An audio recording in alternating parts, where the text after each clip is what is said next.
नमस्ते everyone, let's continue नया रास्ता। This is chapter number 10। तो इन द लास्ट चैप्टर 9 में हमने देखा था कि मीनू अपनी सहेली नीलिमा की शादी के लिए उसके घर गई हुई थी, मीरापुर गई हुई थी और शादी हो गई है। अब मीनू एक दिन भी और रुकना नहीं चाहती है। क्यों? क्योंकि उसके जीवन का अब एक उद्देश्य है। वो अब अपने पैरों पे खड़े होना चाहती है।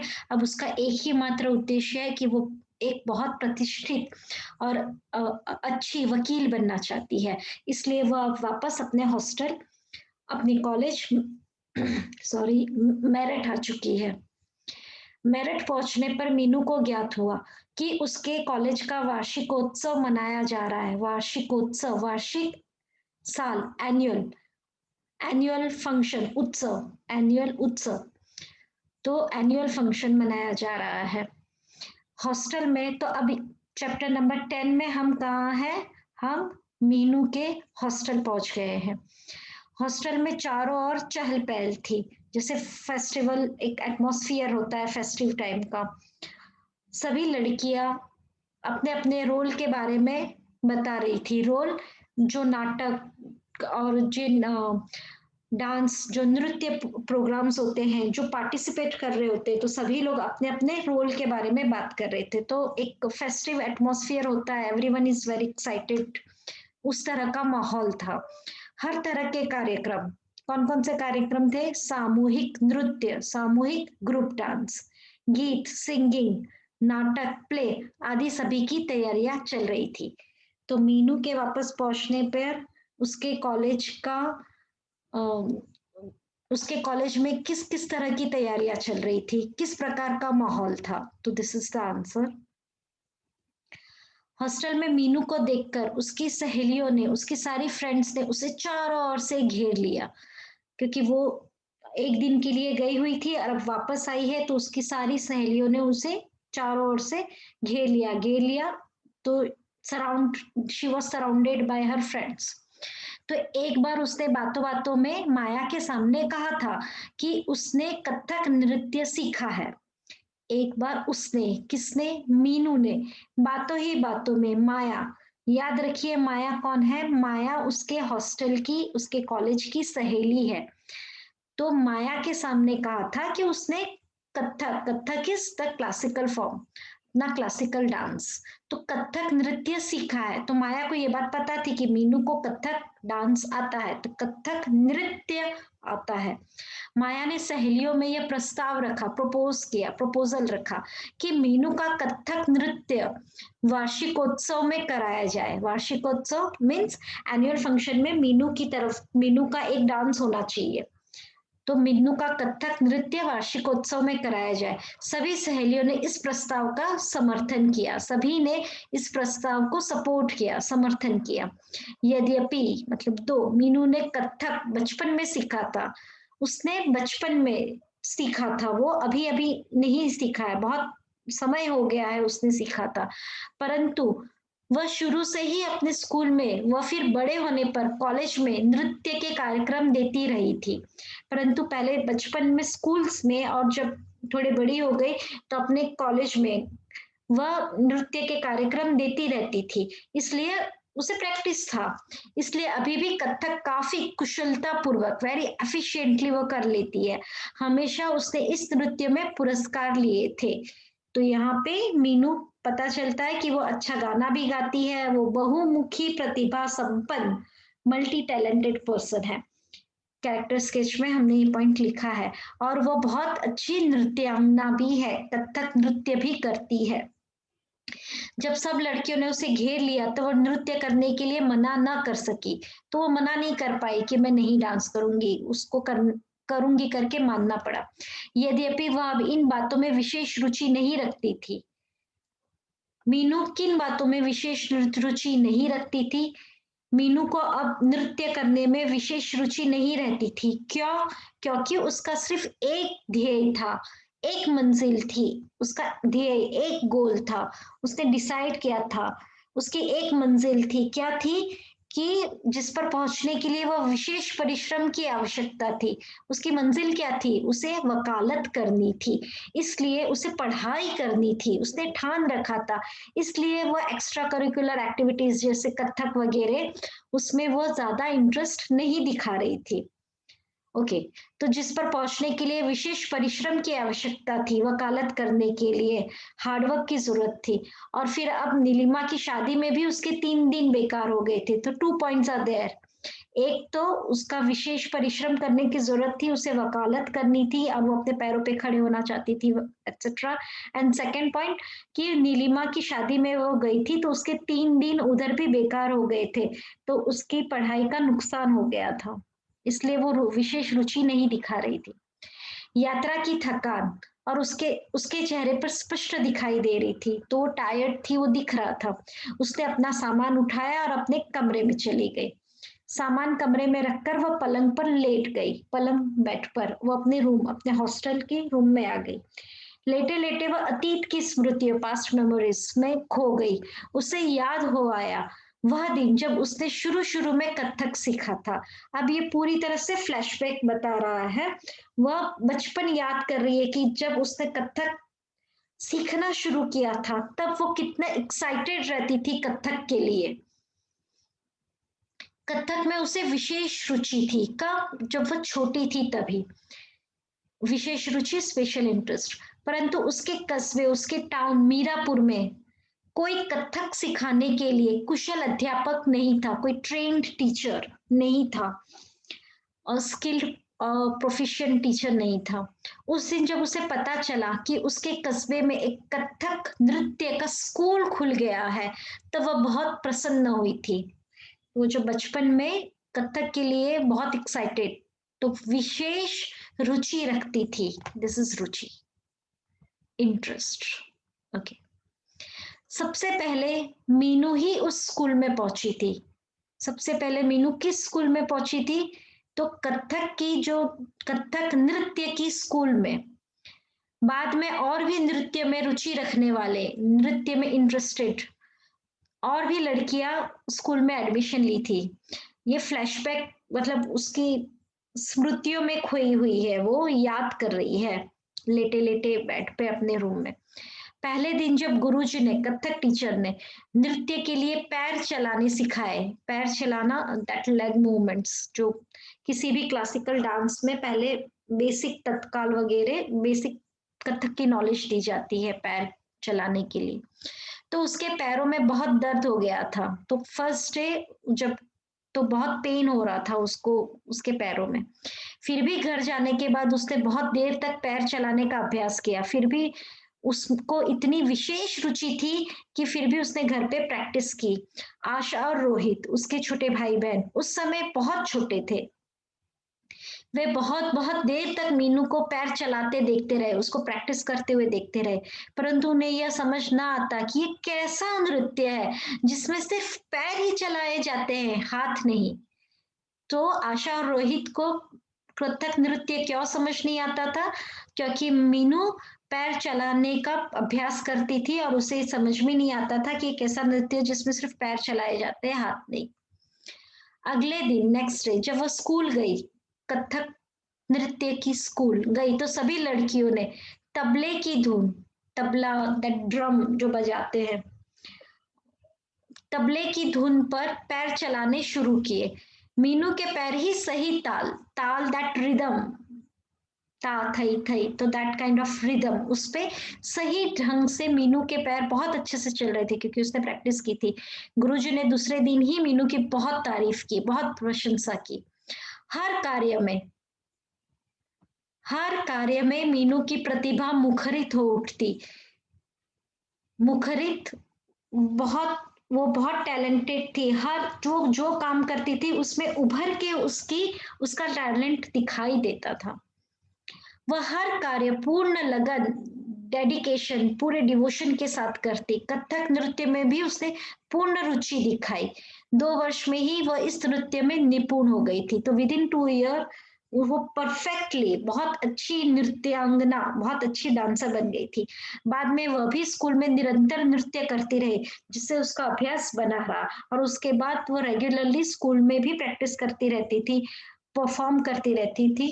तो बहुत अच्छी तरह से वो नृत्य कर पा रही थी। एक दिन की बात है जब वो कक्षा 10 में पढ़ती थी, 10th स्टैंडर्ड।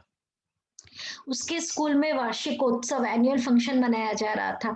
मीनू के अध्यापिका टीचर ने उससे कथक नृत्य पेश करने के लिए कहा।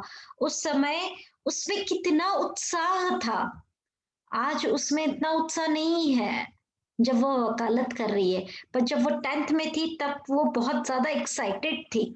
कितनी प्रसन्न हुई थी वह यह जानकर कि उसे स्टेज पर नृत्य करना है। कितनी उमंग थी उसके हृदय में। छुट्टी के बाद जब स्कूल की छुट्टी, ओके, छुट्टी के बाद जब घर पहुंची तब उसने प्रसन्न मुद्रा, वेरी हैप्पीली उसने माँ से कहा, माँ मुझे जल्दी से खाना दो, मुझे कथक नृत्य का अभ्यास करना है। माँ ने बड़े प्यार से पूछा, क्या बेटी, कहाँ करना है तुम्हें नृत्य, कहाँ डांस करना है? मीनू ने उमंग भरी एक्साइटेडली उसने कहा, वाणी, वाणी मतलब वॉइस, आवाज। माँ, 4 दिन के बाद हमारे स्कूल में वार्षिकोत्सव मनाया जा रहा है।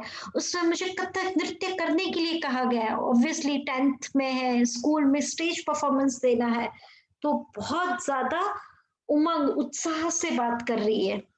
परंतु मीनू, इस वर्ष तो तुम्हारी हाई स्कूल की परीक्षा है, हाई स्कूल बोर्ड एग्जाम्स है, अपनी पढ़ाई का पूरा ध्यान रखना, माँ ने उसे समझाते हुए कहा। माँ ने क्या समझाया, उन दोनों के बीच में क्या बातचीत हुई? हाँ माँ, कहकर मीनू ऊपर अपने कमरे में जाकर नृत्य का अभ्यास प्रैक्टिस करने लगी। 4 दिन बाद वह दिन आ गया जब मीनू को नृत्य का कार्यक्रम प्रस्तुत करना था। ये सब बात 10th स्टैंडर्ड के डांस की हो रही है, ओके। सुबह से ही मीनू के हृदय में विशेष उल्लास था, एक्साइटेड थी, बहुत ज्यादा खुश थी। उसने अलमारी कबर्ड खोलकर माँ की साड़ी साड़ी ये देखी।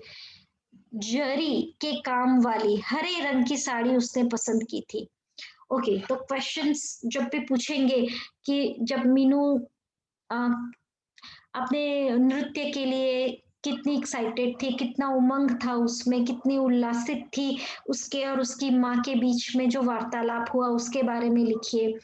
उसने क्या पहन के कहाँ नृत्य किया था, तो अपने स्कूल के कक्षा 10 के वार्षिकोत्सव महोत्सव में क्या पहन के, जरी के काम वाली हरे रंग की साड़ी, ग्रीन कलर की जरी गोल्डन थ्रेड की साड़ी उसने पहनी थी। तो this needs to be remember, okay.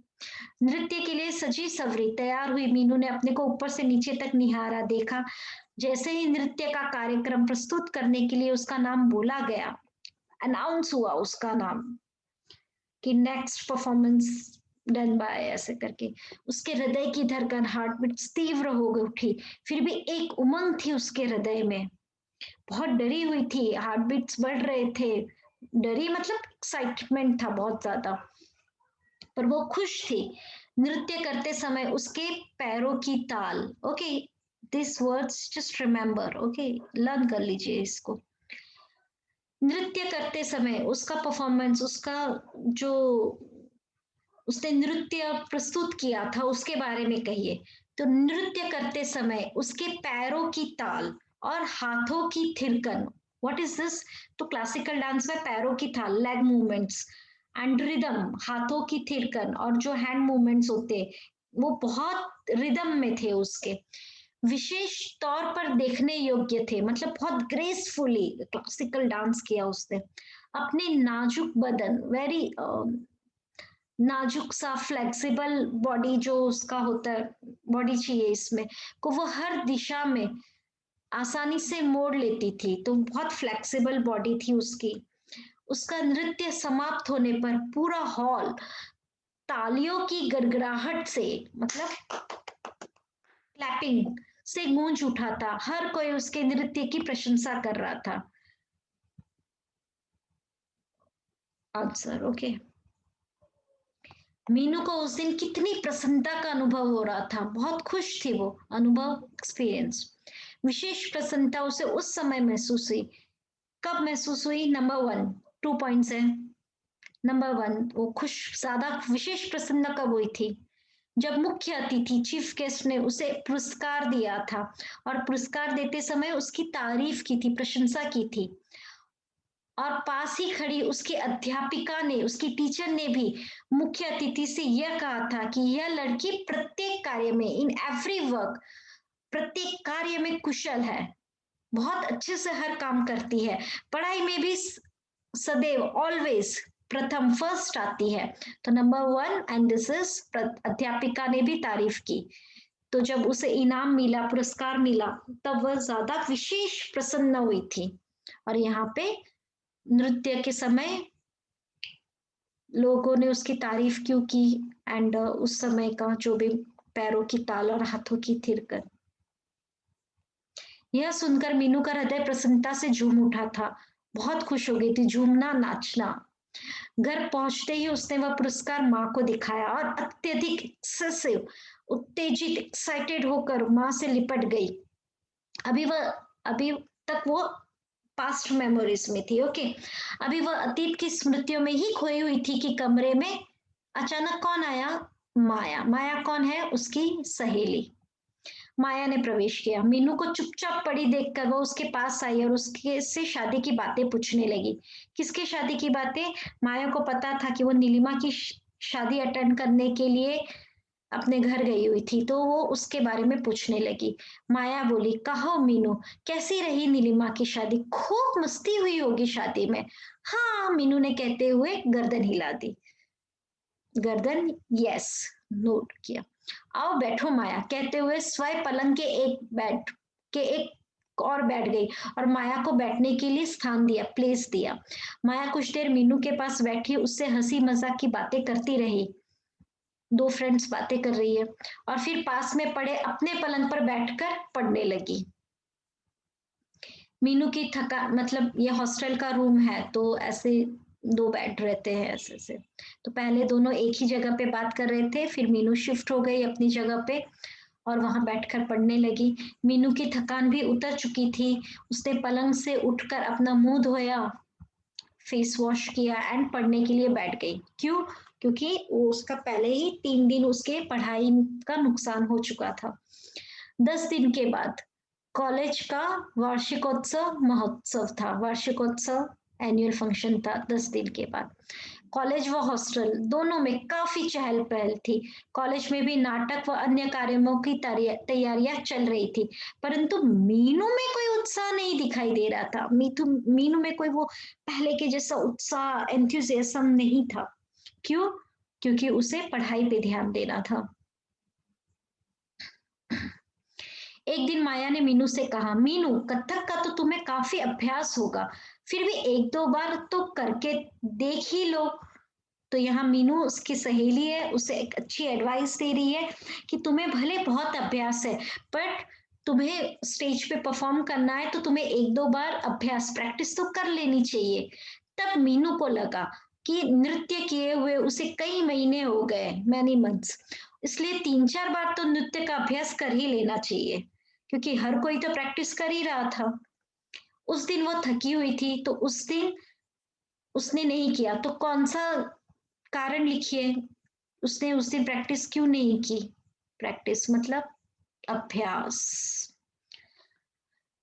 पहले उस दिन तो वो थकी हुई थी, और फिर सेकंड रीजन है, हॉस्टल में नृत्य की संगत करने के लिए, संगत मतलब नृत्य के साथ, डांस के साथ साथ करने के लिए तबला व हारमोनियम, तो these are the musical instruments, भी नहीं थे।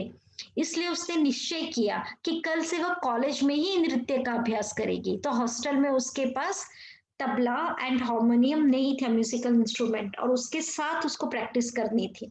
तो शी डिसाइडेड कि कल कॉलेज में जाके ही प्रैक्टिस करेंगे। Okay, this two are the reasons. 4 दिन तक मीनू ने कॉलेज में ही नृत्य का अभ्यास किया। कितने दिन? 4 days। तो 4 days शी वॉज प्रैक्टिसिंग। सोमवार का दिन था, मंडे। मंगलवार को वार्षिक उत्सव मनाया जाना था, मतलब नेक्स्ट डे। कॉलेज के लड़के लड़कियां सभी में विशेष उत्साह नजर आ रहा था, एवरीवन एक्साइटेड। कुछ लड़के कार्यक्रम में भाग ले रहे थे, पार्टिसिपेट कर रहे थे कुछ बॉयज, और कुछ लड़के ऑडियंस दर्शक मात्र बनकर ही इधर-उधर टहल रहे थे। क्यों लिखा है? उस समय के कॉलेज का हाल बताने के लिए ये लाइन्स लिखी गई है कि क्या एटमॉस्फियर था उस समय, क्या चल रहा था। एक कमरे में मीनू भी नृत्य का अभ्यास कर रही थी, प्रैक्टिस कर रही थी। उसकी कुछ सहेलियां वहीं पर बैठी उसका नृत्य देख रही थी, कुछ फ्रेंड्स देख रहे थे। तभी चपरासी प्यून ने दरवाजा खटखटाया। मीनू के नाम मीरापुर से एक टेलीग्राम आया था। टेलीग्राम का नाम सुनते ही मीनू की हृदय गति तेज हो गई। क्यों? क्यों तेज हो गई? मीनू को घबराहट सी होने लगी। सो क्वेश्चन, कौन आया था? क्या लाया था? मीनू की हृदय गति क्यों बढ़ गई थी? मीनू उस वक्त कहाँ थी? तो मीनू कहाँ थी? हॉस्टल में प्रैक्टिस कर रही, हॉस्टल नहीं, कॉलेज के में एक कमरे में अभ्यास कर रही थी। ये सारा ऊपर का ये सब आंसर रहेगा। कौन लाया था? प्यून लाया था टेलीग्राम। क्या लाया था? टेलीग्राम लाया था। हृदय गति क्यों बढ़ गई थी? What is Telegram? ओके, तो टेलीग्राम पहले फोन वगैरह इतना नहीं होता था, लेटर्स लिखते थे, तो बहुत दिन तक 10-15 दिन लग जाते थे। कुछ अर्जेंटली हमको कुछ मैसेज करना रहता था तो टेलीग्राम्स लिखते थे। तो इट इज नॉट कि टेलीग्राम हमेशा बैड न्यूज देते हैं। गुड न्यूज कि I secured, I got the job, नौकरी मिल गई, प्रथम श्रेणी में पास हो गए, प्रथम श्रेणी। तो स्मॉल ऐसा 2 वर्ड्स 3 वर्ड्स के मैसेज सेंड करते थे क्योंकि बहुत महंगे होते थे, पर अल्फाबेट में उसका रेट लगता था। बट तो पहले के जमाने में टेलीग्राम में डर इसलिए जाते थे कि मोस्टली कुछ इमरजेंसी सिचुएशंस होते हैं ना, तभी लोग टेलीग्राम करते थे। तो मोस्टली नेगेटिव न्यूज कुछ ऐसे देनी रहती है, अर्जेंट न्यूज देनी रहती है, इमरजेंसी कुछ सिचुएशन रहे, इसलिए टेलीग्राम का नाम सुनते ही, अदरवाइज तो लेटर लिखते थे कि ठीक है। तो मीनू की हृदय गति तेज हो गई थी। ओके, अभी कुछ दिन पहले ही तो वो मीरापुर से होकर आई है। वो सोचने लगी, अभी तो मैं आई घर से, आखिर ऐसी क्या बात हो गई कि मेरे घर से मीरापुर से, उसे पता चल गया था कि मीरापुर उसके घर से कोई टेलीग्राम आया है। मीनू की खुद समझ में नहीं आया। डाकिए पोस्टमैन से टेलीग्राम लेते समय उसके हाथ कांपने लगे डर के कारण। क्यों कांपे? डर के कारण। उसे झटपट फटाफट तार खोलकर पढ़ा। तार, दैट इज टेलीग्राम को ही तार कहते हैं। टेलीग्राम को ही तार कहते हैं। उसने लिखा था, फादर इल, कम सुन, मतलब पिताजी बीमार है, जल्दी आ जाओ। यह पढ़कर मीनू का दिल कांप गया। डर गई मीनू। ऐसी क्या बीमारी हुई पिताजी को जो मुझे जल्दी बुलाया गया है? थोड़ी बहुत तबीयत खराब होती तो मुझे नहीं बुलाया जाता। कुछ ज्यादा ही तबीयत खराब हो गई होगी। वह अपने घर जाने के लिए बेचैन हो उठी, रेस्टलेस हो गई। सोमवार था, सी रिमेम्बर, सोमवार था, मंगलवार को तो उसके कॉलेज में फंक्शन था। एंड वो बहुत रेस्टलेस हो गई। शाम के 6 बज चुके थे। वह वहां से उठ खड़ी हुई और अपने हॉस्टल पहुंच गई। अपने कॉलेज में थी, वहां से उठ खड़ी हुई, शाम के 6 बज गए थे, फटाफट अपने हॉस्टल आई। जैसे ही अपने कमरे में प्रवेश किया, माया ने उसके उदास चेहरे को, माया कहाँ थी? हॉस्टल में थी, वो देखकर समझ गई कि शायद उसकी तबीयत ठीक नहीं है। उसे लगा कि शायद मीनू की तबीयत ठीक नहीं है। किसे लगा? माया को। मीनू को बैग में कपड़े लगाते देखकर माया ने पूछा, मीनू क्या बात है, कहाँ जा रही हो? मीनू ने रोते हुए रुआसी आवाज में कहा, मैं मीरापुर जा रही हूँ, अभी अभी टेलीग्राम आया है, पिताजी बीमार है, मुझे शीघ्र ही बुलाया है। अच्छा, पर अब तो रात होने वाली है, इतनी रात में अकेले तुम्हारा जाना उचित नहीं है। क्यों? क्योंकि रात में इतना ट्रैवल करना इट्स नॉट सेफ, और फिर ये रास्ता भी खराब है। कल सुबह चली जाना, माया ने उसे समझाते हुए कहा। तो always good friends they give good advice. तो माया ने उसे, इतनी रात को मत जाओ, सुबह चली जाना। मीनू ने तो डर के मारे ये कुछ सोचा ही नहीं था, वो तो पैकिंग कर रही थी। हाँ, रात तो हो चली है, पर मेरा यहाँ अब 1 मिनट के लिए भी रुकना संभव ना हो सकेगा। मेरे को पॉसिबल नहीं है अब और लेट करना। मीनू ने अपना बैग कंधे पर रखते हुए कहा। जैसे ही मीनू ने खिड़की से, विंडो से बाहर झांका, देखा अंधेरा ही अंधेरा दिखाई दिया। इतनी रात गए उसे जाने में भय सा महसूस हुआ। भय सा, भय, डर, स्कैट हो गई थी, वो डर गई थी। उसकी हिम्मत नहीं, वो जाना तो चाहती थी बट उसकी हिम्मत नहीं हो रही थी कि सब जगह इतना अंधेरा है। उसने अपने कंधे से अपना बैग उतारा और पलंग पर लेट गई, मतलब जाना कैंसिल कर दिया। उसका मन पिताजी से मिलने के लिए बेचैन हो उठा। काश उसके पंख होते तो वह उड़कर अपने घर पहुंच जाती। तो वो सोच रही थी कि काश उसके पास एज बर्ड्स के पास होते वैसे विंग्स होते, फ्लाई करके पहुंच जाती। इस समय उसकी दशा, ओके, इस समय उसकी दशा पिंजरे, पिंजरा मतलब केज में बंद एक बर्ड, पक्षी की तरह है। क्यों? क्योंकि वो लोग अपनी मर्जी से उड़ नहीं सकते। तो उसके हृदय में उड़ जाने के लिए छटपटाहट सी थी। उड़ जाने के लिए कहाँ उड़ना था उसे? मीरापुर के लिए उड़ना था। वो अपने आप को एक परतंत्र पक्षी, व्हाट इज परतंत्र? स्वतंत्र, इंडिपेंडेंट। उसका अपोजिट परतंत्र, डिपेंडेंट। एक केज में, एक पिंजरे में बंद पक्षी, एक बर्ड होता है, उसके समान उसे लग रहा था। अपनी स्थिति जानकर उसकी आंखों में आंसू छलक आए। उसे लग रहा था कि वो अपने मन से उड़ भी नहीं सकती, किसी और पे उसे डिपेंड होना पड़ रहा है। रात भर वो बेचैनी में करवटें बदलती रही, सो नहीं पाई। अनेक अच्छे बुरे विचार उसके मस्तिष्क में उठते रहे। सोच रही थी बहुत कुछ, जिससे उसका मन और अधिक बेचैन हो उठा, रेस्टलेस थी। अब उसे इंतजार था। तो मीनू का मनोदशा यहाँ पे हम, करवट बदलती रही, डरी हुई थी, रात भर सो नहीं पाए, अच्छे बुरे ख्याल आ रहे थे, मन बेचैन था। उसे इंतजार था कब सुबह और कब वह स्वतंत्र पक्षी की तरह अपने घर को जा सकेगी। Okay, so here next video we will see chapter number 11. Do like, do subscribe the channel. Keep reading. Bye bye.